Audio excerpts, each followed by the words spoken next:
في قلب شمال إفريقيا اندلع صراع كبير بين المغرب والجزائر حول حدود رسمها المحتل وتركها خلفه كقنبلة موقوتة قد تشعل حرباً كبرى في أي لحظة.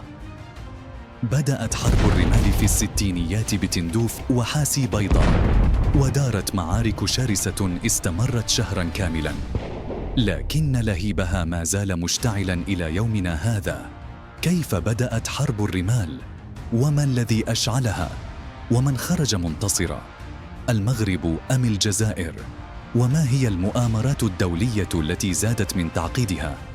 في هذه الحلقة سنخوض رحلة مثيرة لنكشف القصة كاملة بالحقائق والخرائط عن أحد أعقد الصراعات في تاريخ المنطقة، ولماذا لم يتم حل هذه المشكلة حتى بعد كل هذه السنوات. فمرحبا بكم في حرب الإخوة، حرب الرمال. ولكن قبل أن نبدأ لا تنسوا الإعجاب بالفيديو والاشتراك في القناة.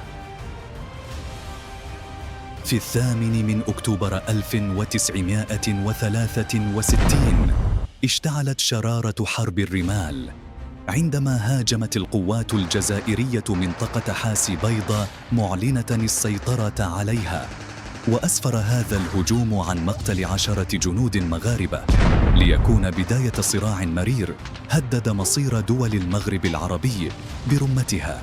وتحولت المواجهات سريعاً إلى حرب مدمرة دامت 9 أيام، وبلغت ذروتها في 14 من أكتوبر عندما غزت القوات المغربية حاسي بيضاء وتقدمت لاستعادة تندوف وسيطرت عليها. وكانت تلك الأيام مليئة بالتوتر وسط تدخلات دولية زادت من حدة النيران، حيث ساندت مصر وكوبا والاتحاد السوفيتي الجزائر، بينما وقفت فرنسا وأمريكا إلى جانب المغرب. في خضم هذا الصراع تدخلت جامعة الدول العربية لمحاولة وقف إراقة دماء العرب والمسلمين ومنع اندلاع حرب كبرى كانت ستحرق كل شيء، وقد تندلع في أي لحظة بين البلدين لضمان عدم اتحادهما أبداً، لأن اتحاد قوتين عظميين مثل الجزائر والمغرب يعني تقويض النفوذ الفرنسي في أفريقيا وإنهاء سيطرته. إذن من أين بدأ هذا الشرخ الرهيب؟ وكيف استطاع الاستعمار أن يحول الشركاء في النضال إلى أعداء وخصوم؟ هذه أسئلة تكشف عن مدى المأساة التي صنعها المستعمر بذكاء لإبقاء شعب الأرض الواحدة منقسماً في صراع لا رابح فيه إلا العدو المغتصب للثروات. كان المغرب والجزائر طوال أغلب العصور التاريخية بلداً واحداً متجانساً تحكمه سلالات عظيمة مثل المرابطين والموحدين الذين وحدوا البلدين تحت راية واحدة. كان الشعبان يشتركان في نفس الشخصية والثقافة واللغة، ويوحدهما الأصول العربية والأمازيغية الأصيلة وصفات الكرامة والكبرياء.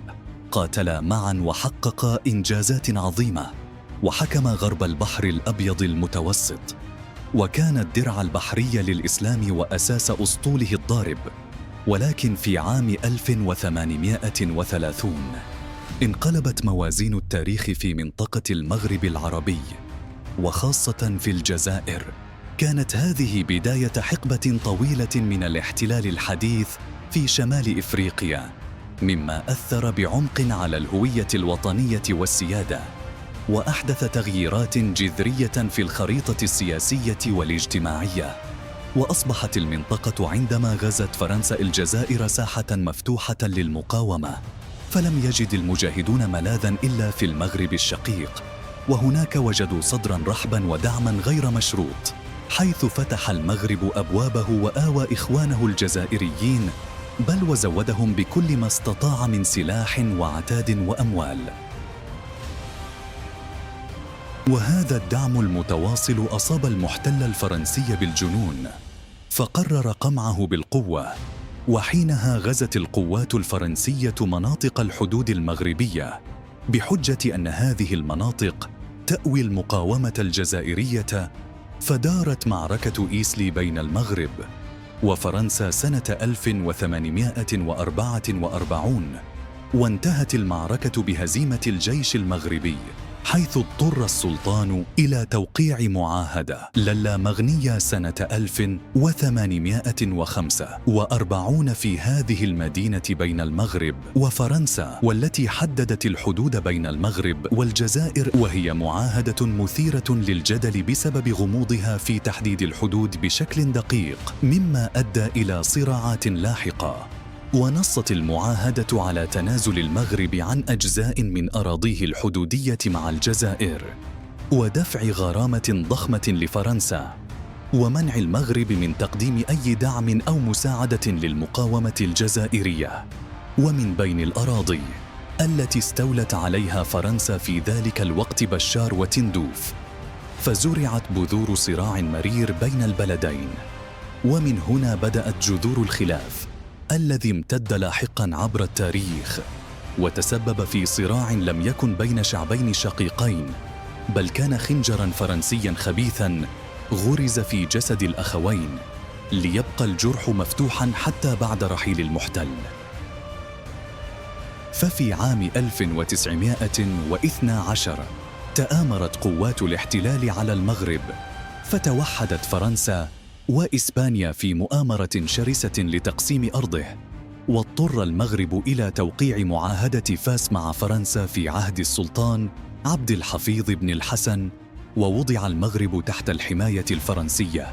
وقد نصت المعاهدة على احتفاظ فرنسا بالسيطرة على الشؤون الخارجية والاقتصادية للمغرب، مع الاحتفاظ بالسلطان المغربي كرمز للسيادة المحلية، إلا أن سلطته كانت شكلية.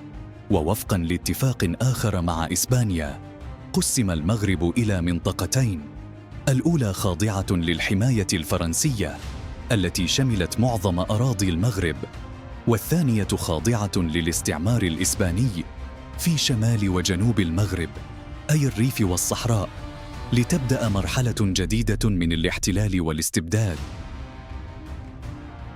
إلا أن هذا الاحتلال لم يوقف روح المقاومة، حيث استمر الجزائريون والمغاربة في القتال في خندق واحد، متحدين تحت راية الجهاد وتحرير أراضيهم من الاستعمار.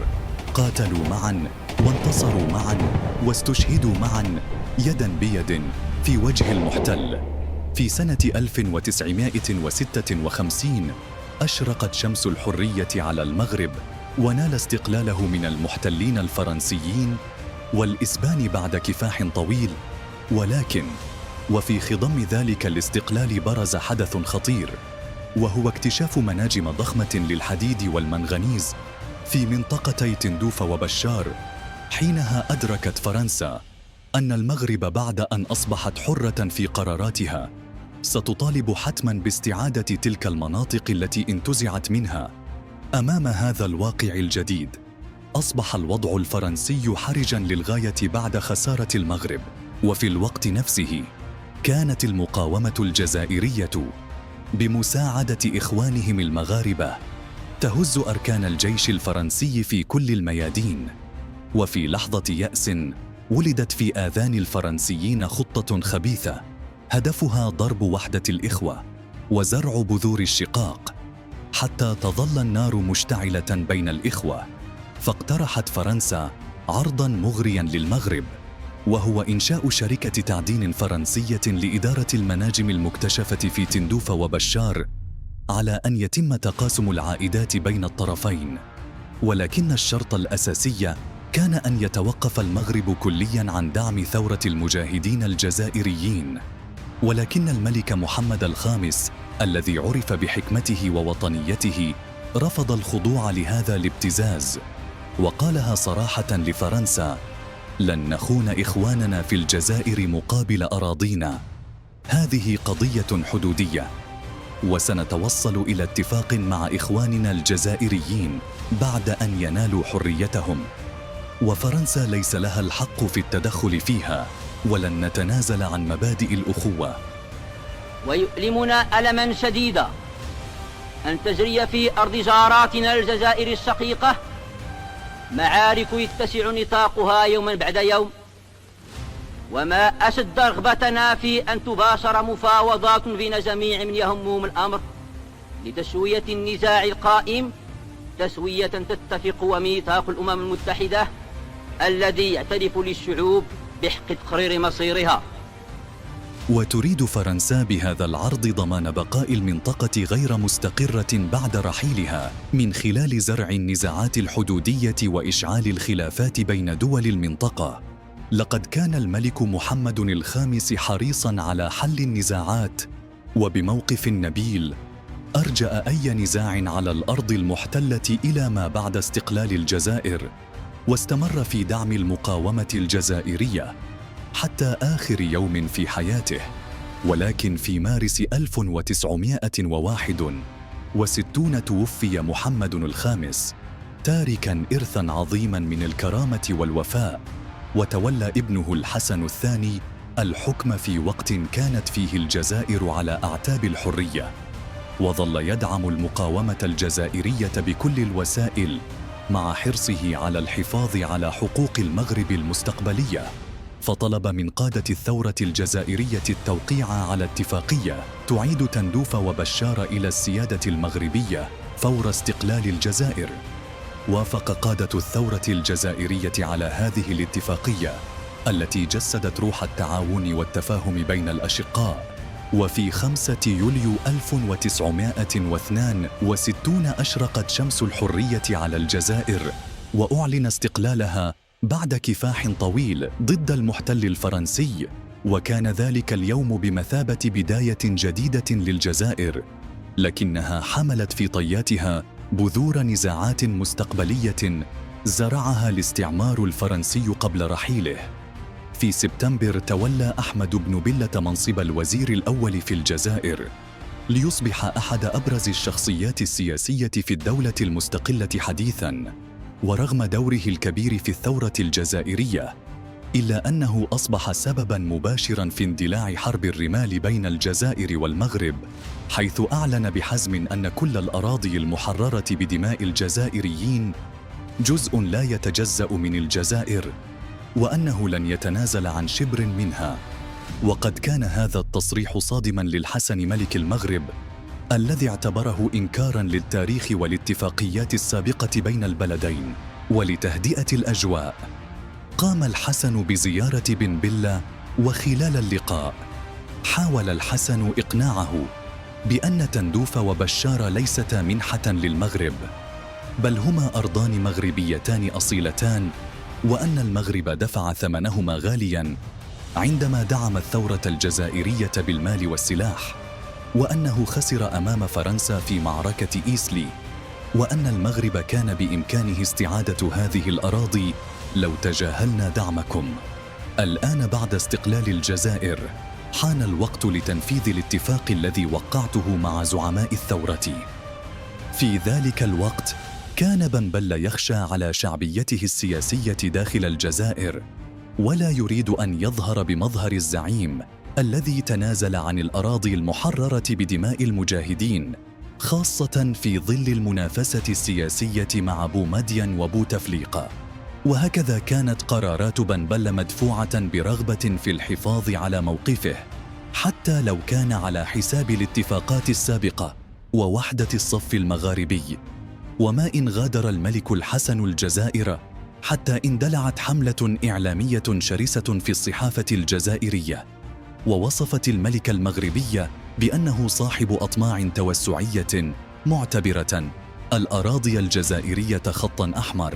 أثارت هذه التصريحات غضب المغرب، وخلقت شعوراً بالخيانة لدى الحسن، الذي بدأ يرى أن أحمد بن بلة مخادع يسعى لتحقيق مكاسب سياسية على حساب الأخوة. فجاء الرد المغربي سريعاً نافياً أي أطماع استعمارية تجاهه، ومؤكداً أن مطالبه كانت مبنية على حقوق تاريخية مشروعة. دفع هذا التصعيد الإعلامي الأمور نحو منحنى أكثر تعقيداً، حيث شعرت الجزائر بالاستفزاز وردت بدعم هجوم إعلامي مضاد، واتهمت المغرب بالسعي إلى زعزعة استقرارها. وفي الوقت نفسه اتهم المغرب مصر بدعم الجزائر في معركتها الإعلامية والسياسية، خاصة وأن مصر بقيادة جمال عبد الناصر دعمت الحركات القومية وعارضت الممالك التقليدية مثل المغرب. وقد أطلق على هذه التوترات فيما بعد اسم الحرب الباردة العربية، حيث انقسمت الدول العربية بين الجمهوريات الناشئة التي دعمت القومية العربية مثل الجزائر ومصر، والممالك التي اعتبرت هذه الحركات تهديداً لأنظمتها التقليدية. ووصف عبد الناصر الممالك بالرجعية في وسائل الإعلام، مما أدى إلى مناوشات ميدانية، كما طردت الجزائر السكان المغاربة من بعض القرى الحدودية في تندوف وحاسي بيضة وبشار. وجاء الرد المغربي سريعاً، فطردوا عدداً من التجار الجزائريين من مدينة وجدة المغربية في خطوة زادت من حدة التوتر. ولكن في الأول من أكتوبر قرر الحسن الثاني ووزير الدفاع المغربي إرسال قوات مغربية متمركزة على الحدود لاستعادة تندوف وحاسي البيضاء التي كانت منزوعة السلاح منذ الاحتلال الفرنسي. وكان قرار المغرب بإرسال قوات إلى هناك بمثابة إعلان حرب. وهنا أدرك أحمد بن بلة أن المغرب عازم على استعادة أراضيه بالقوة بعد فشل كل المفاوضات الدبلوماسية. ولكن في 8 من أكتوبر 1963 شنت القوات الجزائرية هجوماً عليها، ونجحت في فرض سيطرتها على المنطقتين بنهاية اليوم. لكن المعركة خلفت 10 قتلى مغاربة، مما زاد من التوتر بين البلدين. أثار هذا الهجوم غضب الحسن الثاني، فقرر الرد بقوة وأمر بتعبئة الجيش المغربي بأكمله لاستعادة المناطق. شنت القوات المغربية هجوماً مضاداً، واستعادت بسرعة تندوف وحاسي البيضاء. ومع تصاعد التوترات، أعلن أحمد بن بلة التعبئة العامة، واستدعى مقاتلي جيش التحرير الوطني الذين خاضوا حرب الاستقلال ضد فرنسا. لكن الجيش الجزائري كان يواجه تحديات كبيرة، فعلى الرغم من شجاعة المجاهدين إلا أنهم كانوا يفتقرون إلى الخبرة في العمليات العسكرية المنظمة، حيث كانوا خبراء في الأساس في حروب المقاومة التي تشبه حرب العصابات في الكر والفر. لم يكن لدى الجزائر بعد استقلالها الوقت الكافي لتشكيل جيش نظامي مدرب. في المقابل، كان الجيش المغربي أفضل تجهيزاً وتسليحاً، وعلى الرغم من قلة أعداده إلا أنه كان يتمتع بتنظيم عسكري رفيع المستوى، مع وحدات مدرعة ومدفعية وقوات جوية فعالة. ولكن التوازن العسكري لم يكن بسيطاً، حيث تلقت الجزائر دعماً عسكرياً كبيراً من الاتحاد السوفيتي وكوبا ومصر، وفي حين حظيت المغرب بدعم فرنسا وأمريكا التي قدمت الدعم اللوجستي والعسكري. تحولت التوترات بسرعة إلى صراع مسلح مفتوح على طول الحدود المغربية الجزائرية، مما أشعل حرب الرمال التي هددت أمن المنطقة بأكملها. خلال الحرب، واجهت القوات الجزائرية تحديات كبيرة في مواجهة تفوق الجيش المغربي، حيث لم تكن الجزائر تمتلك سوى 12 دبابة من طراز T-34 سوفيتية قديمة، بدون مدفعية ثقيلة وقوات جوية حقيقية، باستثناء 4 طائرات خفيفة من طراز MX، والتي في مفارقة غريبة أهدتها المغرب لجيش التحرير الجزائري. أما الجيش المغربي فقد كان يمتلك 40 دبابة حديثة من طراز T-55 حديثة، و12 مدمرة دبابات من طراز SU-100، بالإضافة إلى أسطول من المركبات المدرعة وطائرات الهجوم الحديثة. بلغ تعداد الجيش المغربي 35,000 مقاتل، وهو عدد أقل من الجيش الجزائري الذي ضم 48,000 مقاتل.